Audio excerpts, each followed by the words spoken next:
Alright mga idol, boxing update po tayo. Cuadralas General Casimero na tinatawag ngayon na Boy Paldo.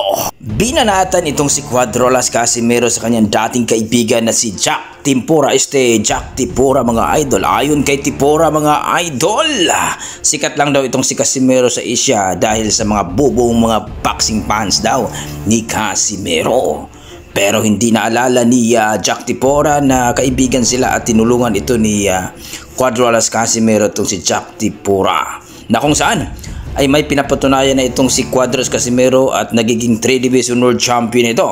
Pero ayon sa ating mga boxing fans na wala naman daw itong pinatunayan itong si Jack Tempora mga idol, kundi nang babas lang ito Casimero para makakuha daw ng views at talagang ibabas daw siya ng mga tao.